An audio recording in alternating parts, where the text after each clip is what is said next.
बिस्मिल्लाहिर्रहमानिर्रहीम।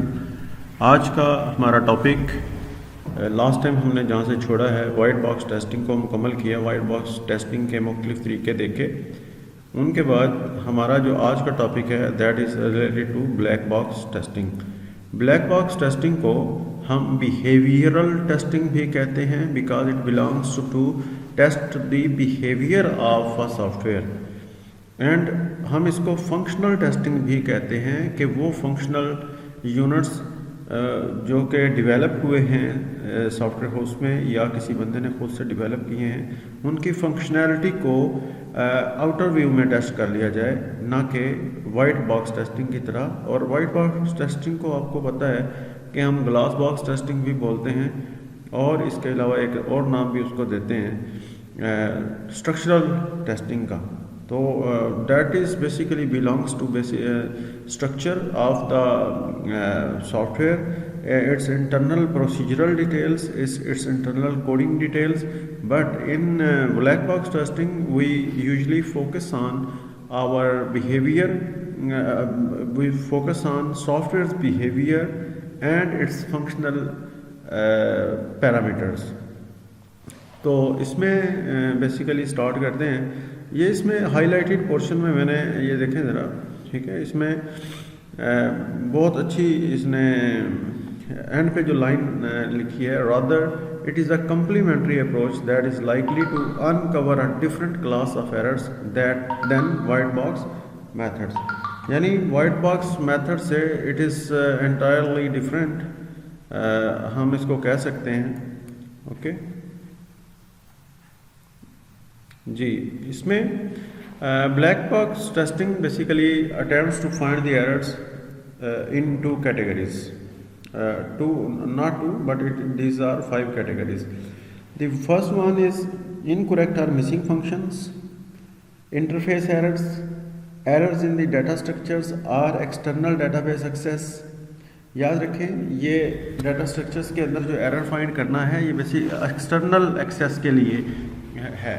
यानी आप किसी की फंक्शनैलिटी टेस्ट कर रहे हैं, फॉर्म के अंदर आपने वैल्यूज़ इनपुट की, फॉर्म डाटा अपना कहाँ भेजता है, डाटाबेस के अंदर डाटा भेजता है। किसी भी वेबसाइट में जो फॉर्म्स होते हैं उनमें आप डाटा इनपुट करते हैं रजिस्ट्रेशन के लिए, तो वो डाटा अपना कहाँ भेजते हैं, डाटाबेस में। तो उसके स्ट्रक्चर्स को और एक्सटर्नल डाटाबेस को टेस्ट करने के लिए एक्सेस को, कि क्या एक्सेस वाकई ठीक काम कर रही है, कोई एरर तो नहीं आ रहा उसके अंदर। अगर आपने कहीं पे बीच में कोई इंटीग्रिटी कंस्ट्रेंट्स लगाए हैं, आपने प्राइमरी की फॉरेन की से आपने डिफरेंट इम्प्लीमेंटेशंस की हैं, तो आप यहाँ पे ये चेक करते हैं, एक्सटर्नली चेक करते हैं कि क्या हमने जो उसके ऊपर रूल्स अप्लाई किए हैं क्या वो एक्सटर्नली भी वैलिडेट हो रहे हैं या नहीं हो रहे हैं। ठीक है, then we have behavior or performance errors and initialization and termination error। किसी भी सॉफ्टवेयर को स्टार्ट करते हुए और क्लोज करते हुए जो एरर आ रहे हैं या उसको प्रॉपरली शट डाउन करते हुए कोई एरर आते हैं तो उनको भी आप चेक करते हैं। ब्लैक बॉक्स टेस्टिंग जो है वो लेटर स्टेजेस ऑफ टेस्टिंग में शुमार की जाती है। वो क्यों? क्योंकि वाइट बॉक्स टेस्टिंग जो है वो अर्ली परफॉर्म की जाती है, और यूजुअली आमतौर पे वाइट बॉक्स टेस्टिंग को सबसे पहले जो टेस्ट करता है वो डेवलपर खुद होता है। उसके बाद वो सॉफ्टवेयर क्वालिटी एश्योरेंस वालों को अपना कोड और डाटा भेजता है। ठीक है, तो सॉफ्टवेयर क्वालिटी एश्योरेंस वाले उसके बाद अपने डिफरेंट उसके ऊपर टेस्ट टेक्निक्स लगाते हैं और अपना काम जो है वो परफॉर्म करते हैं। जावा इस सिलसिले में एक बड़ा अच्छा मैकेनिज़्म परफॉर्म सहूलत देता है। JUnit उनका है मैकेनिज़्म टूल है, तो आप JUnit की मदद से टेस्टिंग कर सकते हैं, यूनिट टेस्टिंग कर सकते हैं। ठीक है, अनलाइक वाइट बॉक्स टेस्टिंग के बारे में इसने बताया, टेस्ट जो भी डिज़ाइन किया जाता है वो आंसर इन क्वेश्चंस को आंसर करने के लिए होता है। How is functional validity testing? Functional validity कैसे टेस्ट की जाती है, कैसे टेस्ट की जाएगी? फंक्शनल वैलिडिटी यानी जो फंक्शनैलिटी चाहिए थी कस्टमर को, क्या वो बिल्कुल ठीक टेस्ट बना है उसमें कोई एरर तो नहीं है। How are system behaviour and performance tested, system का बिहेवियर और परफॉर्मेंस जो है वो कैसे टेस्ट की जाएगी, ठीक है। Then we have what class of input will make good test cases, ये बड़ी इंपॉर्टेंट चीज़ है। आप एक तरह के काम के लिए, एक तरह की इनपुट के लिए, सपोज मैंने चेक करना है कि मेरे किसी भी, मैंने एक फॉर्म बनाया इंटरफेस पे, उस फॉर्म के अंदर मैं इनपुट वैल्यूज़ ले रहा हूँ, ठीक है। इनपुट वैल्यूज़ फ़ोन नंबर की फील्ड में क्या चीज़ जानी चाहिए, न्यूमेरिक डाटा जाना चाहिए ना, न्यूमेरिक डाटा जाना चाहिए। मैं ये कोशिश करूँगा कि मेरे फ़ोन में जो न्यूमेरिक डाटा है, जो मेरी एप्लीकेशन जब कोई बंदा खोले उसमें फ़ोन नंबर की जगह अल्फ़ा न्यूमेरिक ना दे सके, सिर्फ न्यूमेरिक डाटा दे सके, ठीक है। तो इस चीज़ को भी टेस्ट करने के लिए एक टेस्ट केस बनाया जाता है, ठीक है। अल्फ़ा न्यूमेरिक की जगह पे न्यूमेरिक ना चला जाए, या जहाँ पे वैल्यूज़ हमने न्यूमेरिक देनी है वहाँ पे अल्फ़ा न्यूमेरिक ना जा सके, ठीक है। और कुछ जगहों पे तो हम ये भी टेस्ट करते हैं कि न्यूमेरिक और अल्फ़ा न्यूमेरिक दोनों होनी चाहिए। जिस तरह यूज़र नेम आमतौर पे सिलेक्ट किया जाता है, आप जब ईमेल बनाते हैं उसमें यूज़र नेम सेलेक्ट करते हैं ना, तो उस यूज़र नेम की सिलेक्शन में आप चेक करते हैं कि अल्फ़ा न्यूमेरिक और न्यूमेरिक दोनों वैल्यूज़ क्या एक्सेप्ट हो रही हैं या नहीं हो रही। तो नेक्स्ट पार्ट में हमारे पास है, is the system particularly sensitive to certain input values, कोई ख़ास इनपुट वैल्यूज़ अगर उसको दी जाए सिस्टम को, तो क्या वो कोई उसके साथ सेंसिटिविटी शो करता है, यानी क्या कोई एरर तो नहीं दे देता उसमें, ठीक है। कोई पार्टिकुलरली सेंसिटिव तो सर्टन इनपुट वैल्यूज़, कुछ ख़ास इनपुट वैल्यूज़ जो हैं उनके ऊपर वो कहीं सेंसिटिविटी तो नहीं है उसकी, ठीक है। इसको टेस्ट किया जाता है इनपुट वैल्यूज़ के अगेंस्ट डिफरेंट इनपुट वैल्यूज़, किसी भी एक फील्ड को सिलेक्ट करके जो आप टेस्ट करने के लिए जा रहे हैं। तो उसमें सपोज टेलीफोन की या फ़ोन नंबर की फील्ड है, उसके अंदर आप 00000 इनपुट करते हैं, है तो वो न्यूमेरिक डाटा ही, ठीक है। लेकिन ऐसा फ़ोन नंबर कहीं आपकी सिस्टम के अंदर गड़बड़ ना पैदा कर दे, यानी आपकी जो सेव कर लें उसका फ़ोन नंबर 000 में, जबकि एक्चुअल वो एग्जिस्ट नहीं करता वो पैटर्न, ठीक है। तो समटाइम्स क्या होता है कि आप अपने डाटा को, अपने फॉर्म को लिंक कर देते हैं वैलिडिटी के लिए जो फ़ोन नंबर्स की डाटाबेस है उसके साथ, कि क्या वाकई वो फ़ोन नंबर एग्जिस्ट करता है उस यूज़र का या नहीं। इन द सिमिलर फैशन एक CNIC नंबर है, उसकी बेस पे किसी बंदे की आपने वैलिडिटी करनी है, तो सबसे पहले वैलिडिटी तो ये होगी क्या वो शनाख्ती कार्ड नंबर एग्जिस्ट करता है या नहीं करता। उसके बाद बाकी वैलिडिटी है कि जो एंटर किया गया क्या उससे उसकी चेहरा मैच होता है, क्या उसका अंगूठा उससे मैच होता है या नहीं होता, अगर आप डाटा इनपुट कर रहे हैं तो। How are the boundaries of a data class isolated, boundary class कैसे आइसोलेट की जा सकती है। अच्छा, अब ये बाउंड्री क्लास की आइसोलेशन की बात हो रही है, ये ऐसे ही है कि आपने एक लिमिट, एक थ्रेशोल्ड रखा हुआ है कि इतने हद तक नेम एंटर हो सकता है। डाटाबेस में भी आपने कहा जी 120 कैरेक्टर्स तक हो सकता है डाटा एक फील्ड के अंदर, ठीक है। अब आप फॉर्म के ऊपर आ गए, आपने 120 से ज़्यादा एंट्री कर दी इंटरफेस के ऊपर, ठीक है। डाटाबेस है 125 तक के लिए, अब इंटरफेस के ऊपर दोबारा से आपने ये काम किया। अब अगर वो इसी तरह स्टोर कराता है तो उसका आधा करेक्टर यानी हाफ करेक्टर 120 से ऊपर एक्सपोज करें, उसने लिखा हुआ कोई इनपुट वैल्यू दी है, तो वो सारी की सारी स्टोर नहीं होगी, 125 तक स्टोर होगी। इससे तो यूज़र का नुकसान हो जाएगा, ठीक है। तो जो बाउंड्री वैल्यूज़ हैं सर्टन उसकी आप क्लास बना लेते हैं ना कि इस हद तक मैंने मैक्सिमम इनपुट वैल्यूज़ इस हद तक दी हुई हैं, तो वो हर जगह आप उसको फिर हर फॉर्म के साथ यही जो क्लास ऑफ डाटा क्लास बनाते हैं कि किस हद तक किस फील्ड की डाटा क्लास जो है वो उसकी डाटा क्लास की लिमिट कितनी है, ठीक है। तो उससे फिर आप बाउंड्रीज को टेस्ट कर लेते हैं कि इस एक स्पेसिफिक हद से डाटा जो है उसके अंदर इनपुट ना हो। What data rates and data volume can the system tolerate. Data rate, अगर कोई नेटवर्किंग वाला सिस्टम है तो कोई नेटवर्किंग की एप्लीकेशन आप बना रहे हैं या डाटा रिसीव और सेंड के लिए बना रहे हैं, तो इसमें आपने यहाँ पे बताना होता है कि डाटा रेट मैक्सिमम थ्रेशोल्ड क्या है उसकी, और डाटा वॉल्यूम जो है वो कितना सिस्टम आपका टॉलरेट कर सकता है। ठीक है, आपको पता है ना आपके LMS के अंदर भी हम 10 MB की PDF फाइल की लिमिट है। ठीक है, डेटाबेस के अंदर 10 MB तक की लिमिट है, तो इसलिए उन्होंने इन्फोर्स किया है हमें भी कि हम इंटरफेस पे भी 10 MB से ज़्यादा वैल्यू ना दे सकें उसके अंदर।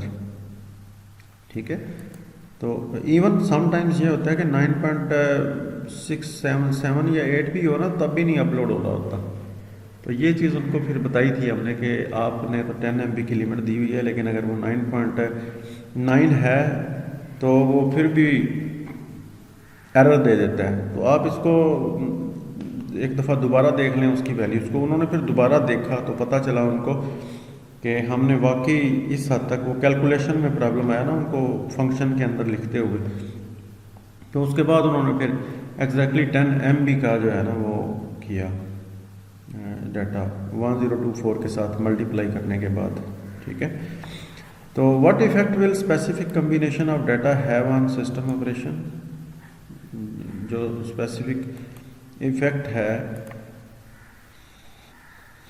कोई भी स्पेसिफिक कम्बिनेशन है किसी सिस्टम के ऑपरेशन के ऊपर, कोई स्पेसिफिक पैटर्न के ऊपर, ये जो आपके जावास्क्रिप्ट के ज़रिए SQL के इंजेक्शन लगाते हैं लोग इसके ऊपर वेबसाइट्स के ऊपर, आप उनको भी फिर कंट्रोल कर सकते हैं इसके ज़रिए।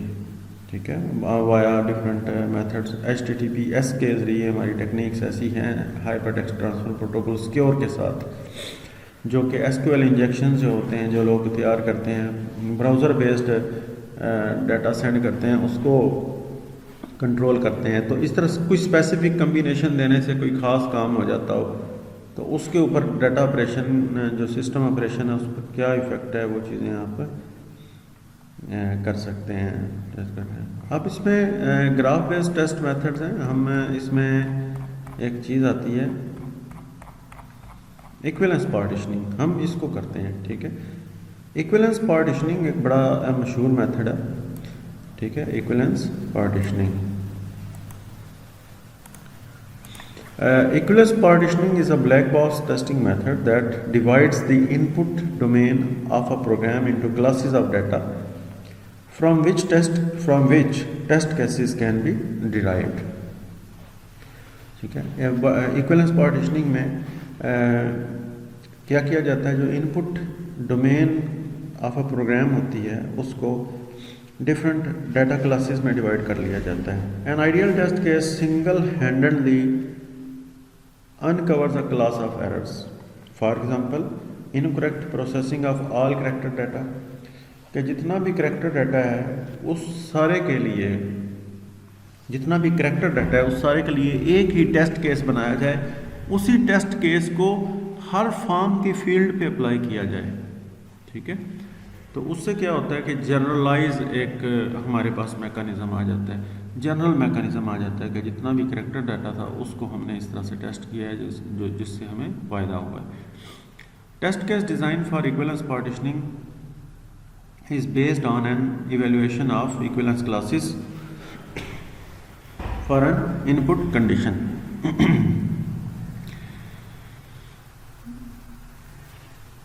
स्पेसिफिक इनपुट कंडीशन, जिस तरह उसने ऊपर मिसाल दी है, करेक्टर डाटा के लिए इनपुट कंडीशन, कोई स्पेसिफिक इनपुट कंडीशन के लिए आप इक्विवेलेंस क्लासेस जो है वो क्रिएट करते हैं, डिटेक्ट करते हैं कि इक्विवेलेंस क्लास कहाँ कहाँ हो सकती है। सपोज करें आप कहते हैं कि जितना भी करेक्टर डाटा है उसकी रिलेटेड क्लासेस ये बन सकती है। आप उसके बाद न्यूमेरिक डाटा को लेते हैं। फिर एक और बड़ी इंपॉर्टेंट चीज़ है, ईमेल की जो फॉर्म के अंदर ईमेल की वैलिडेशन होती है। ईमेल का जो स्ट्रक्चर है, जिस तरह कोई भी नेम होता है, यूज़र नेम @gmail.com, ठीक है, तो इसको कैसे आप टैकल कर सकते हैं, मतलब इसको, इस पैटर्न को वैलिडेट करना है, कोई गलत एंट्री ना हो जाए। ठीक है, या आपने क्या उसके ऊपर प्रॉपर मैकेनिज्म अटैच किए हैं उसके साथ कि उसकी प्रॉपर वैलिडेशन हो रही है सर्वर के लिहाज से या नहीं हो रहे। ठीक है, तो अब ये कुछ स्पेसिफिक रेंज है एन इक्विवेलेंस क्लास, आगे देखें ये आखिरी जो पैराग्राफ है from an equivalence class represents a set of valid और invalid states for input conditions. Okay, typically an input condition is either a specific numeric value, a range of values, a set of related values, or a boolean condition. Equivalence classes may be defined according to the following guidelines. पहली guideline क्या है? If an input condition specifies a range कि 10 से लेकर 23 तक एक अगर कोई रेंज दी गई है, one valid and two invalid equivalence classes are defined. ठीक है, तो एक वैलिड क्लास उसके लिए डिफाइन करें. सपोज रेंज है 10 से लेकर 23 तक का डाटा इनपुट होगा, तो वैलिड क्लास तो ये होगी ना टेस्ट करने के लिए कि वैलिडिटी चेक करने के लिए कि 10 से लेकर 23 के दरमियान इंक्लूडिंग 10 एंड 23 हो रहा है. ठीक है, टू इनवैलिड इक्विवेलेंस क्लासेस क्या हो सकती हैं कि 10 से पहले वाला डिजिट क्या बन सकता है, एंटर होगा, ये क्लास बन गई, और 23 से ऊपर वाला जो डाटा है वो एक क्लास बन गई डाटा चेक करने के लिए. ठीक है, तो इन द सिमिलर फैशन हमारे पास if an input condition requires a specific value, one valid and two invalid equivalence classes are defined. Same वही मामला यहाँ भी अप्लाई होता है. And if an input condition specifies a member of a set, कि कोई इनपुट वैल्यू किसी specific set से बिलोंग करती है, वन वैलिड एंड वन इनवैलिड इक्विवेलेंस क्लास आर डिफाइंड. सपोज करें शनाख्ती कार्ड नंबर है, वो specific member of a set है ना. ठीक है ना, वो पता है हमें एक नेशनल आइडेंटिटी कार्ड है, तो उसके लिए एक वैलिड और एक इनवैलिड इक्विवेलेंस क्लास बना ली जाए, क्योंकि वो सिंगल एंटिटी आप एंटर करेंगे. ठीक है, रेंज नहीं होगी. ठीक है, उससे पहले और बाद वाला काम नहीं है यहाँ पे, जबकि स्पेसिफिक वैल्यू के केस में भी पहले और बाद वाला काम है. In the similar fashion option number 4 में हमारे पास if an input condition is boolean, one valid and one invalid class are defined. ये कुछ इक्विवेलेंस क्लास पार्टीशनिंग की बात की है. इसके बाद बेटा अगली बात है हमारे पास boundary value analysis. It's an another method जो कि उसी पे बेस कर रहा है, लेकिन इसमें थोड़ा सा लॉजिकल पोर्शन अटैच होगा. इसकी भी गाइडलाइंस कुछ हैं, उन्होंने प्रोवाइड की हैं हमें. ठीक है, तो हम इन गाइडलाइंस को भी अपने सामने रखेंगे. इसमें सबसे पहले जो गाइडलाइन है कि a greater number of errors occurs at the boundaries of the input domain rather than in the centre.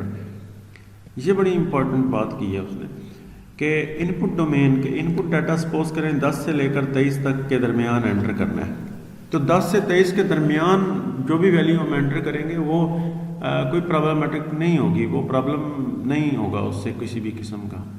ठीक है, इनपुट डोमेन का कोई भी प्रॉब्लम उससे नहीं होगा.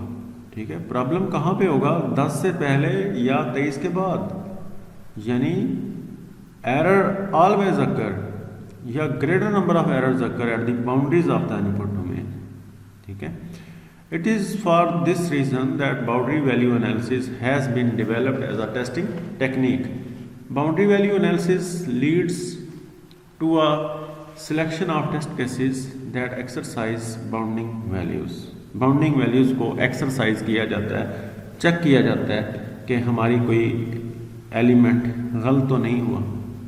ठीक है, कुछ guidelines for BVA boundary value analysis are similar in many respects to those provided for equivalence partitioning.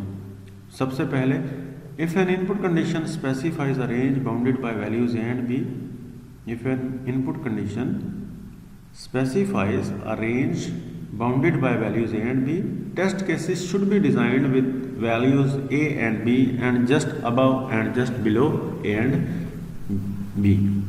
If an input condition specifies a number of values, test cases should be developed that exercise the minimum and maximum numbers. Values just above and below minimum and maximum are also tested. Apply guidelines 1 and 2 to output conditions. For example, assume that a temperature versus pressure table is required as output from an engineering analysis program. Test cases should be designed to create an output report that produces the maximum allowable number of table entries, minimum और maximum दोनों allowable boundary values जो हैं उसमें हो। Periodic table आपने generate करवाना है तो वो भी जनरेट कराते वक्त कोई ऐसे एलिमेंट्स चेक कर लेने हैं कि उसमें किसी किस्म का ऐसा एलिमेंट आपके सामने ना आ जाए कि जो कि एग्जिस्ट ही नहीं करता। The fourth and the last point for boundary value analysis is to consider that if internal program data structures have prescribed boundaries, for example, a table has a defined limit of 100 entries, be certain to design a test case to exercise the data structure at its boundary. अगर limit 100 entries की है तो 100 के फ़ौरन बाद वाली entries उसमें enter करके देखें, उसमें माइनस में वैल्यूज़ डाल के देखें, ठीक है, कि उसकी ऐसा देखें ना। 100 में से आप सपोज करें बाउंड्री वैल्यू लिमिट है 100 एंट्रीज की, आप उसमें 100 की बजाय 101 कर दें, ठीक है। आप उसमें विदाउट एनी एंट्री उसको टेस्ट करके देखें, ठीक है।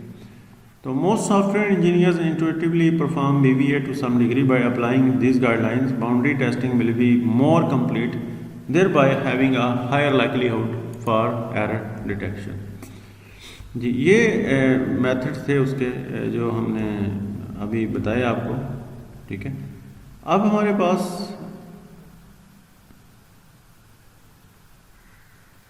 टेस्ट केस डिज़ाइन के ऊपर थोड़ी सी बात की गई है, ठीक है। डॉक्यूमेंटेशन की टेस्टिंग भी है और testing for real time systems भी है, पैटर्न्स फॉर सॉफ्टवेयर टेस्टिंग भी अवेलेबल है हमारे पास। इससे पहले कि हम पैटर्न्स की तरफ जाएं या बाकी चीज़ों की तरफ जाएं, हम बेसिकली ये इस तरफ जाते हैं। Test case design different tools हैं जो कि जिससे हम टेस्ट केस डेवलप कर सकते हैं। ये उन टूल्स का पाथ यहाँ पे दिया गया है, ठीक है। I hope you will open these links and perform some tests. Sample test वहाँ पे दिए गए हैं, टेस्ट केसेस किस तरह बनाए जाते हैं वहाँ पे वो दिए गए हैं चीज़ें, ठीक है। तो इस चीज़ को आपने इन वेबसाइट्स को जो है वो लाजमी तौर पे विज़िट करना, मैंने इसीलिए इसको हाईलाइट भी कर दिया है, ठीक है। अच्छा, अब हम जाते हैं इन चीज़ों को छोड़ के उसके ऊपर पैटर्न्स के ऊपर, पैटर्न्स फॉर टेस्टिंग। इससे पहले हम पढ़ चुके हैं कि पैटर्न्स क्या होते हैं। पैटर्न्स बेसिकली आपको एक यूनिक वे फराहम करते हैं किसी भी ऑब्स्ट्रक्शन को इम्प्लीमेंट करने के लिए किसी भी डोमेन में। एक पेयर टेस्टिंग इसमें हमारे पास पैटर्न है, इसमें इसके अलावा हमारे पास सेपरेट टेस्ट इंटरफेस है, ठीक है। सेपरेट टेस्ट इंटरफेस इसको हम यूज़ कर सकते हैं। Then we have scenario testing. कोई स्पेसिफिक सिनेरियो टेस्टिंग के लिए हमारे पास एक क्लास मौजूद है ऑलरेडी, इसके ऊपर काफ़ी कोड मौजूद है, यानी बिल्ट अप कोड है, दिया गया कोड, ठीक है। तो इसके साथ ही हमारा ये चैप्टर एंड होता है। Best of luck for our next chapter.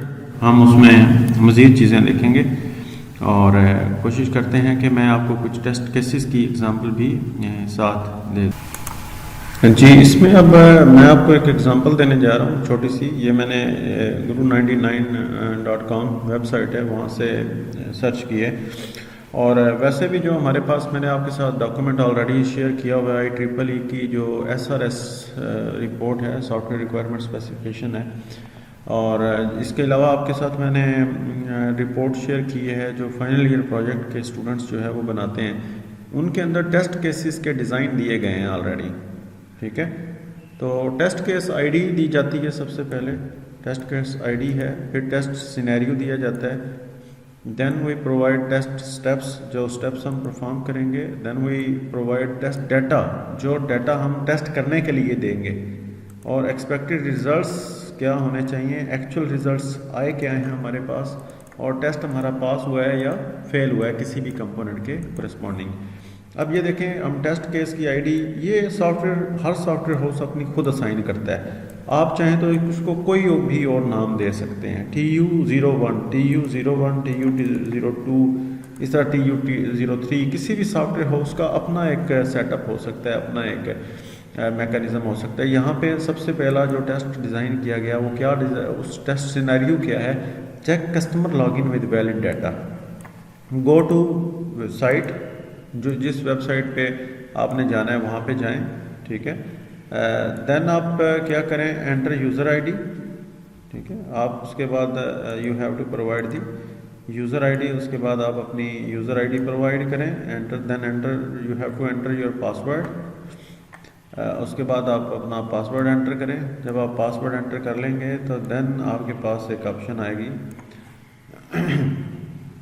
Click submit. जब ये आप सबमिट कर रहे हैं, ये स्टेप्स हैं। टेस्ट डाटा क्या प्रोवाइड कर रहे हैं, यूज़र आईडी ये प्रोवाइड कर रहे हैं। मैं कहता हूँ कि अली 99 पास 99 इसका पासवर्ड है, ठीक है।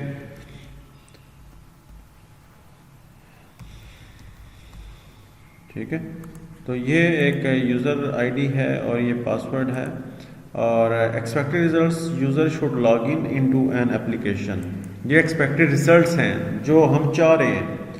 और एक्चुअल रिजल्ट क्या आया जी, एज एक्सपेक्टेड। सपोज करें ये ऐसा नहीं आता तो हम यहाँ लिखेंगे कि डेविएटिंग फ्रॉम एक्सपेक्टेड रिजल्ट्स, और पास फेल में फेल हो जाएगा, ठीक है। फिर हम उसकी रीज़न फाइंड करेंगे और अपने रिज़ल्ट को सॉफ्टवेयर इंजीनियर्स के साथ शेयर करेंगे कि हमारे ये रिज़ल्ट आए हैं, हमने ये टेस्ट डाटा दिया था, हमने ये स्टेप्स परफॉर्म किए हैं, तो ये देखें फेल आ गया रिज़ल्ट। तो टेस्ट, जो भी टेस्ट केस है वो इस तरह से एक्सटर्नल वाइट बॉक्स टेस्ट इस तरह से किया जाता है, सॉरी ब्लैक बॉक्स टेस्ट इस तरह से किया जाता है। वाइट बॉक्स टेस्टिंग की टेक्निक मैंने आपको बताई कि किस तरह से हम फ्लो चार्ट बनाते हैं और किस तरह से हम उसका फ्लो चार्ट बनाने के लिए फ्लो ग्राफ बनाते हैं। फिर जितने पाथ नज़र आते हैं इंडिपेंडेंट पाथ, उन इंडिपेंडेंट पाथ्स के ऊपर हम टेस्ट केस बनाते हैं। वो टेस्ट केस बनाने का फॉर्मेट यही है, यानी जो टेस्ट केस अब वाइट बॉक्स के लिए बना रहे हैं या ब्लैक बॉक्स के लिए बना रहे हैं, इट डिपेंड्स। और दोनों का वे या तरीक़ाकार मुख्तलिफ है। वहाँ पे प्रोसीजरल डिटेल्स हैं और यहाँ पे आपने उसके इंटरफेस को देखना होता है।